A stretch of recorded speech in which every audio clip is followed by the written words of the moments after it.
नमस्कार। Today current affairs में आपका स्वागत है। आज हम 13 मार्च 2026 के सभी करंट अफेयर्स को जल्दी से कवर करेंगे। ये टॉपिक सिर्फ एग्जाम बेस्ड होंगे ताकि आपका कीमती समय बर्बाद ना हो। आप इन हैंडमेड नोट्स को हमारे Telegram channel today current affairs से फ्री में डाउनलोड कर सकते हैं। साथ में आपको बोनस शीट्स और क्विक रिविजन शीट्स भी मिलेंगी। अब बिना समय गवाए सीधे विषयों पर चलते हैं। बिल्कुल।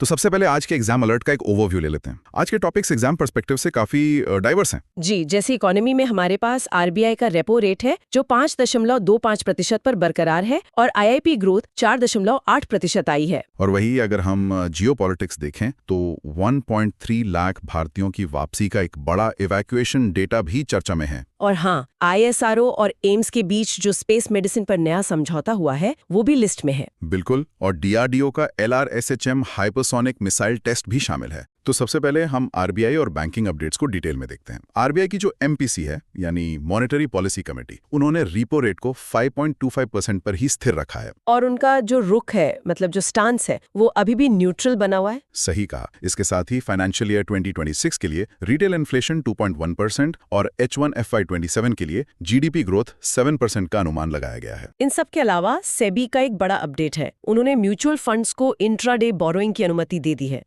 मुझे एक बात समझ नहीं आई, जब इकोनॉमी इतनी स्टेबल है तो अचानक से इस इंट्राडे बोरोइंग की क्या जरूरत पड़ गई? देखिए, ये थोड़ा टेक्निकल है पर सिंपल शब्दों में ये एक इमरजेंसी फंड की तरह काम करेगा। अच्छा, मतलब एक सेफ्टी नेट है। हाँ, वैसे ही। मान लीजिए मार्केट में उतार चढ़ाव आए और इन्वेस्टर्स अचानक अपना पैसा म्यूचुअल फंड से निकालने लगे, जिसे हम रिडेम्पशन कहते हैं। उस वक्त लिक्विडिटी की कमी ना हो, इसलिए ये फैसिलिटी दी गई है। ओह, समझ गई। इससे सिस्टम में पैनिक नहीं फैलेगा। बिल्कुल, वही मेन ऑब्जेक्टिव है इसका। अब एक और इम्पोर्टेंट टॉपिक की बात करते हैं। यहाँ हम कुछ नए फाइनेंशियल रूल्स की बात करेंगे, जैसे फेमा 2026 के नए आयात निर्यात नियम हैं, जो 1 अक्टूबर 2026 से लागू होने वाले हैं। और सेबी ने AIF यानी ऑल्टरनेटिव इन्वेस्टमेंट फंड्स के रूल्स में भी बदलाव किया है। अब उन्हें फाइनेंशियल ईयर खत्म होने के 30 दिन के भीतर साय पोर्टल पर एनुअल रिपोर्टिंग करनी होगी। हाँ, ये एक बहुत बड़ा शिफ्ट है। 2015 के जो पुराने नियम थे, उनकी जगह अब ये नया बैंक बेस्ड कंप्लायंस मॉडल लाया गया है। तो इस पुराने सिस्टम में ऐसी क्या दिक्कत थी जो इस नए मॉडल को लाना पड़ा? असल में पुराने नियमों में बहुत मैनुअल पेपर वर्क होता था। अब नए मॉडल से पेपरलेस काम होगा और AIFs को बार बार क्वार्टरली रिपोर्ट देने की जरूरत नहीं पड़ेगी। मतलब सीधे तौर पर ईज ऑफ डूइंग बिजनेस बढ़ेगा। हाँ, एग्जैक्टली।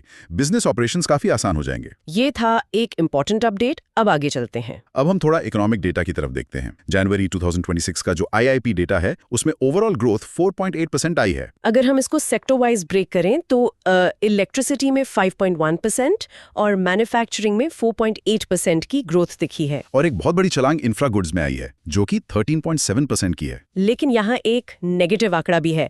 कंज्यूमर नॉन ड्यूरेबल्स जो है वो -2.7% पर आकर गिर गए हैं। इसके साथ ही मॉस्पी ने कहा है कि वो मई 2026 से नया बेस ईयर लाएंगे। बिल्कुल, पर ये जो विरोधाभास है ये काफी कुछ कहता है। वही तो मैं सोच रही थी कि इंफ्रास्ट्रक्चर इतना तेजी से बढ़ रहा है लेकिन नॉन ड्यूरेबल्स क्यों गिर रहे हैं? देखिए, इसका मतलब है कि सरकार और प्राइवेट सेक्टर बड़े प्रोजेक्ट्स में इन्वेस्ट कर रहे हैं, लेकिन जो रोजमर्रा की खपत है यानी आम आदमी का जो एवरीडे खर्च है, वो अभी भी थोड़ा सुस्त है। अच्छा, तो बेस ईयर चेंज करने का डिसीजन इसीलिए लिया जा रहा है क्या? हाँ, पुराना बेस ईयर काफी आउटडेटेड हो गया था। नए बेस ईयर से हमें इकोनॉमी की एकदम सही पिक्चर मिलेगी। अब हम नेक्स्ट पॉइंट पर आते हैं। नेशनल न्यूज को अगर हम मैप पर देखें तो 3 अहम घटनाक्रम दिखते हैं। पहला, न्यू दिल्ली में METI NM 2016 यानी एडिटिव मैन्युफैक्चरिंग सिंपोजियम होस्ट कर रहा है। और दूसरी खबर वेस्ट एशिया से है। वहां से मिशन वापसी के तहत करीब 1.3 लाख भारतीयों को सेफली इवैक्यूएट किया गया है। और तीसरी खबर साउथ से कोची से है, जहां एक ईरानी जहाज IRIS लवान को शरण दी गई और उस पर सवार 15 भारतीयों की सुरक्षा भी तय की गई। ये तीनों खबरें दिखाती हैं कि भारत एक ही वक्त में कितने अलग-अलग फ्रंट्स पर हैंडल कर रहा है। बिल्कुल। तो ये था आज का ये टॉपिक। अब देखते हैं अगले स्लाइड में क्या है। गवर्नमेंट स्कीम्स की बात करें तो एग्रीकल्चरल और डिजिटल सेक्टर्स में कुछ अपडेट्स हैं। PM किसान की 22वीं किस्त जारी हो गई है। हाँ, जिसमें 9.3 करोड़ किसानों के बैंक अकाउंट्स में DBT के जरिए 18,000 करोड़ रुपए भेजे गए हैं। और इसके साथ असम में चाय बागान श्रमिकों को भूमि अधिकार यानी लैंड राइट्स दिए जा रहे हैं। इन सब के अलावा मिति की जो NSAM 2.0 पॉलिसी है वो भी न्यूज में है। ये NSAM 2.0 असल में किस मकसद से लाया गया है? NSAM 2.0 का जो कोर फोकस है वो डिजिटल और फिजिकल मैन्युफैक्चरिंग को इंटीग्रेट करना है। तो मतलब फैक्ट्री फ्लोर को डिजिटल टेक्नोलॉजी से डायरेक्ट जोड़ना। बिल्कुल, ये फ्यूचर की इंडस्ट्रियल रेवोल्यूशन के लिए बहुत जरूरी कदम है जो भारत को मैन्युफैक्चरिंग हब बनाएगा। अब इसके बाद एक और जरूरी टॉपिक है, इंफ्रास्ट्रक्चर और रेलवेज की तरफ बढ़ते हैं। यहाँ असम माला 3.0 चर्चा में है, जो कि नॉर्थ ईस्ट का पहला हाई स्पीड कॉरिडोर बनने जा रहा है। और डिफेंस में डीआरडीओ और नेवी ने मिलकर ADC-150 नाम के एक कंटेनर का सफल एयर ड्रॉप टेस्ट किया है।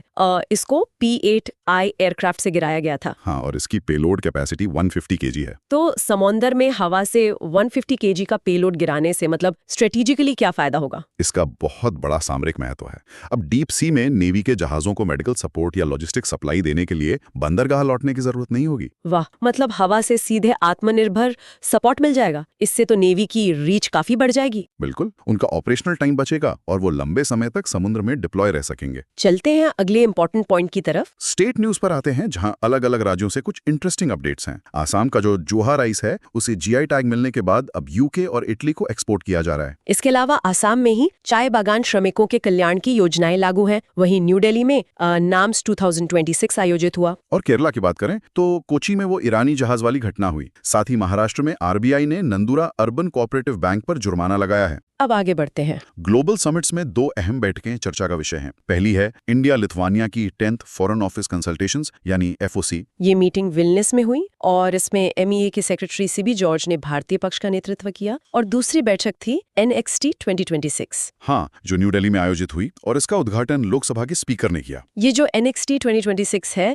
इसका एग्जैक्ट फोकस क्या रखा गया है इस बार? इस सम्मेलन का मेन टारगेट है ग्लोबल चैलेंजेस के लिए टेक्निकल और पॉलिसी लेवल पर सॉल्यूशंस ढूंढना। अच्छा, तो मतलब लॉ मेकर्स और टेक एक्सपर्ट्स को एक ही प्लेटफॉर्म पर लाना। एग्जैक्टली, ताकि जो नए रूल्स बने वो आने वाली टेक्नोलॉजी के हिसाब से अप टू डेट हों। चलो नेक्स्ट टॉपिक देखते हैं। इंटरनेशनल एग्रीमेंट्स के सेक्शन में एक बड़ी खबर है। इंडिया और लिथुआनिया के बीच ट्रेड एग्रीमेंट हुआ है। और इस एग्रीमेंट का मेन फोकस यूरोपियन यूनियन के साथ ट्रेड को बढ़ाना बताया जा रहा है। इसके साथ ही एक फोन कॉल भी न्यूज में है। बिल्कुल, PM मोदी और ईरानी राष्ट्रपति के बीच एक बहुत अहम कॉन्वर्सेशन हुई है, जिसमें वेस्ट एशिया के संकट पर चर्चा की गई। साथ ही स्ट्रेट ऑफ हॉर्मूज में जहाजों की सुरक्षा भी एक बड़ा मुद्दा था।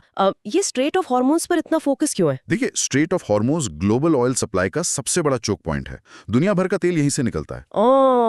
तो मतलब अगर वहां इंस्टेबिलिटी होती है तो सीधा असर ट्रेड और तेल की कीमतों पर पड़ेगा। वही तो, इसीलिए भारत की पॉलिसी क्लियर है। हम सिर्फ अपने सिटीजन्स और ट्रेड रूट्स की सुरक्षा चाहते हैं, बिना किसी कॉन्फ्लिक्ट में पड़े। अब एक और इम्पोर्टेंट टॉपिक की बात करते हैं। यहाँ हम कुछ इंपॉर्टेंट ग्लोबल रिपोर्ट्स और एडवाइजरीज पर ध्यान देंगे। MEA ने ईरान यात्रा को लेकर एक फ्रेश एडवाइजरी जारी की है। और DG शिपिंग ने भी क्लियरली निर्देश दिए हैं कि किसी भी भारतीय नाविक को कॉन्फ्लिक्ट जोन में ना भेजा जाए। इसके अलावा CB ने AIF कंप्लायंस ब्लूप्रिंट जारी किया है और NAMS 2026 की रिपोर्ट भी आ गई है। लेकिन एक चर्चा जो काफी गर्मा रही है, वो है सुप्रीम कोर्ट का OBC क्रीमी लेयर पर फैसला। उन्होंने कहा है कि क्रीमी लेयर का स्टेटस सिर्फ सैलरी से तय नहीं होगा। हाँ, ये पॉलिटी का एक बहुत बड़ा अपडेट है। पहले लोग सिर्फ सैलरी से मेजर करते थे। तो अब क्या प्रोसेस रहेगा? मतलब दूसरी इनकम भी जोड़ेंगे? बिल्कुल, कोर्ट का कहना है कि आदमी का ओवरऑल फाइनेंशियल स्टेटस देखना होगा, सिर्फ सैलरी नहीं। एग्जाम में ये डायरेक्टली पूछा जा सकता है। ये था एक इंपॉर्टेंट अपडेट। अब आगे चलते हैं। अब आते हैं साइंस, टेक और डिफेंस पर। यहाँ कुछ बहुत ही एडवांस टेस्टिंग हुई है। DRDO ने LRHM का सफल परीक्षण किया है। LRHM मतलब भारत की पहली हाइपरसोनिक एंटी शिप मिसाइल, जिसकी स्पीड माक 10 बताई जा रही है और रेंज लगभग 1500 किलोमीटर है। और इसरो ने भी अनाउंस किया है कि वो मार्च 2026 तक सैटेलाइट्स लॉन्च करेंगे। गगनयान मिशन का रोबोट व्योमित्रा भी पूरी तैयारी में है। DRDO ने इसके साथ MPATM, जो कि एक 3rd generation anti tank missile है, और प्रलय मिसाइल के सेल्वो लॉन्च का टेस्ट भी किया। मुझे मार्क 10 वाले पॉइंट पर पूछना था। हाँ, बोलिए। मार्क 10 की स्पीड का मतलब तो यही हुआ ना कि साउंड से 10 गुना तेज। ये तो इंटरसेप्ट करना लगभग नामुमकिन होगा। बिल्कुल सही कहा। इसकी स्पीड इतनी ज्यादा होती है कि दुश्मन के रेडार सिस्टम को रिएक्ट करने का टाइम ही नहीं मिलता। ये हमारी रक्षा प्रणाली की बहुत बड़ी कामयाबी है। अब हम नेक्स्ट पॉइंट पर आते हैं। स्पेस और डिफेंस के बाद अब बात करते हैं एनवायरनमेंट और हेल्थ की। यहाँ इसरो और एम्स के बीच स्पेस मेडिसिन पर एक नया समझौता हुआ है। और आज यानी 13 मार्च को वर्ल्ड स्लीप डे भी मनाया जा रहा है। इस साल की थीम है स्लीप वेल लिव बेटर। ये जो स्पेस मेडिसिन वाला टॉपिक है, ये असल में माइक्रोग्रेविटी में मसल्स और बोन्स को होने वाले नुकसान को स्टडी करने के लिए है। अच्छा, तो फ्यूचर में जब भारत अपना स्पेस स्टेशन बनाएगा तब ये रिसर्च वहाँ हेल्थ प्रोटोकॉल्स बनाने में काम आएगी, है ना? बिल्कुल। लंबे स्पेस मिशंस में एस्ट्रोनॉट्स की हेल्थ को मेंटेन रखना सबसे बड़ी चैलेंज होती है। और नींद की जहाँ तक बात है, वो तो स्पेस में हो या धरती पर बॉडी की रिकवरी के लिए सबसे बेसिक रिक्वायरमेंट है। सही बात है। तो ये था आज का ये टॉपिक। अब देखते हैं अगले स्लाइड में क्या है। यहाँ हम कुछ अहम व्यक्तियों और उनकी पोजीशंस की बात करेंगे, जैसे संजय मालहोत्रा जो अब आरबीआई के नए गवर्नर हैं, और माइटी के सचिव हैं एस कृष्णन। इसके अलावा सीईसी यानी chief election commissioner Gyanesh Kumar ji का नाम चर्चा में है। एमईए सचिव सीबी जॉर्ज और ईरान के राष्ट्रपति मसूद पज़ेश्कियान का नाम भी इस लिस्ट में है। एक कंट्रोवर्सी भी हाईलाइट हुई है जहां सीईसी के खिलाफ इम्पीचमेंट मोशन यानी महाभियोग प्रस्ताव की न्यूज आई। हाँ, लेकिन एग्जाम पॉइंट ऑफ व्यू से स्टूडेंट्स को इसमें पॉलिटिकल डिटेल्स में नहीं जाना है। उन्हें सिर्फ इसकी कॉन्स्टिट्यूशनल प्रोसेस पर ध्यान देना चाहिए। मतलब ये रिमूवल प्रोसेस कैसे होता है, सिर्फ उस स्टैचुरी एंगल से पढ़ना है। एग्जैक्टली। अब इसके बाद एक और जरूरी टॉपिक है। अब हम अपॉइंटमेंट्स की बात करते हैं, खासकर नए राजदूतों की जो लिस्ट आई है। अनीता शुक्ला जी को इक्वाडोर का नया राजदूत बनाया गया है, और पुनीत अग्रवाल को थाईलैंड भेजा गया है। नीता भूषण जी को पोलैंड और सुनीत मेहता को किंगडम ऑफ टोंगा का एडिशनल चार्ज मिला है। ये सारी अपॉइंटमेंट्स एमईए की एक वेल प्लान्ड स्ट्रेटेजी का हिस्सा लगती हैं। वो कैसे? एक साथ इतनी सारी जगह पर चेंजेस क्यों?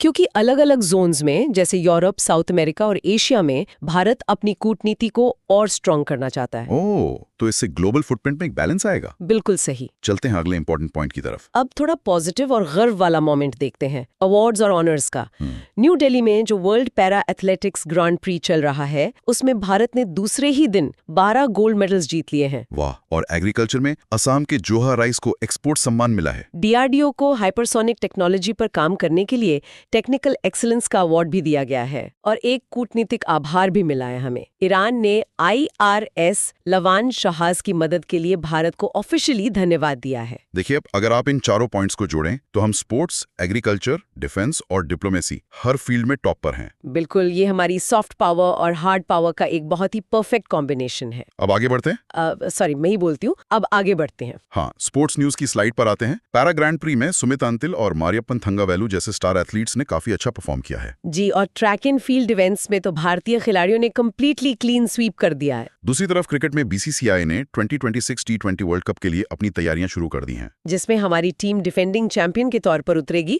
वैसे ये क्लीन स्वीप जो टर्म है एथलेटिक्स में, इसका एग्जैक्ट मतलब एग्जाम में पूछा जा सकता है ना। अब एक क्विक सेक्शन है इंपॉर्टेंट डेज, फुल फॉर्म्स और MCQs का। आज 13 मार्च है, जो कि वर्ल्ड स्लीप डे के रूप में याद रखा जाता है। और LRSHM का फुल फॉर्म होता है long range anti ship missile. अब कुछ क्विक क्वेश्चंस देखते हैं, जैसे RBI का करंट रेपो रेट क्या है? इसका उत्तर है 5.25%। MCQ 2, NAMS 2026 का आयोजन कहाँ हुआ? तो इसका आंसर है न्यू दिल्ली। और तीसरा, फीमा 2026 के नियम कब से लागू होंगे, जो कि 1 अक्टूबर से लागू होने वाले हैं। ये फैक्ट्स तो एग्जाम में डायरेक्ट पूछते हैं ना? एकदम डायरेक्ट हिट आते हैं। अगर आपको कॉन्सेप्ट्स याद हैं तो बस इन डेट्स और परसेंटेजेस को एज इट इज रटना होता है। अब एक और इम्पोर्टेंट टॉपिक की बात करते हैं, जो कि है स्टैटिक जीके। देखिए, करंट अफेयर्स से ही स्टैटिक के सवाल बनते हैं। जैसे आज CEC का मुद्दा आया तो एग्जाम में इम्पीचमेंट प्रोसेस का आर्टिकल पूछ लेंगे। हाँ, पॉलिटी से। और इकोनॉमी में IIP का करंट बेस ईयर जो 2011-12 है और नया 2022-23 याद रखना है। ज्योग्राफी में स्ट्रेट ऑफ हॉर्मूज पर सवाल आ सकता है कि ये किन 2 जल क्षेत्रों को जोड़ता है, जिसका आंसर है पर्शियन गल्फ और गल्फ ऑफ ओमान। और साइंस में हाइपरसोनिक मिसाइल की डेफिनेशन पूछ सकते हैं, जिसका मतलब है किसी भी मिसाइल की स्पीड मैक 5 से ज्यादा होना। तो इन स्टैटिक पॉइंट्स को करंट के साथ लिंक करना बहुत जरूरी है। ये था एक इंपॉर्टेंट अपडेट। अब आगे चलते हैं। आखिर में स्क्रीन पर जो 8 पॉइंट्स का एग्जाम अलर्ट दिया है, उसका एक फटाफट लास्ट मिनट रिवीजन कर लेते हैं। पहला है रेपो रेट 5.25%। दूसरा है जनवरी IIP ग्रोथ जो 4.8% आई। तीसरा, फेमा 2026 नियम 1 अक्टूबर से लागू होंगे। चौथा है DRDO का LRSM मिसाइल टेस्ट। पांचवा, ISRO और एम्स का स्पेस मेडिसिन पर समझौता। छठा पॉइंट 13 मार्च वर्ल्ड स्लीप डे। सातवां, पैरा एथलेटिक्स न्यू दिल्ली में हुए। और आठवां, अनीता शुक्ला जी की इक्वाडोर में अपॉइंटमेंट। ये पूरा माइंड मैप दिन भर के करंट अफेयर्स को एक ही बार में क्लियर कर देता है। तो ये थे आज के सभी इंपॉर्टेंट करंट अफेयर्स। आप PDF और क्विक रिवीजन शीट के लिए हमारे Telegram channel today current affairs को ज्वाइन कर सकते हैं। अगर आपको हमारा एफर्ट पसंद आया हो तो चैनल को लाइक, शेयर और सब्सक्राइब करें। धन्यवाद।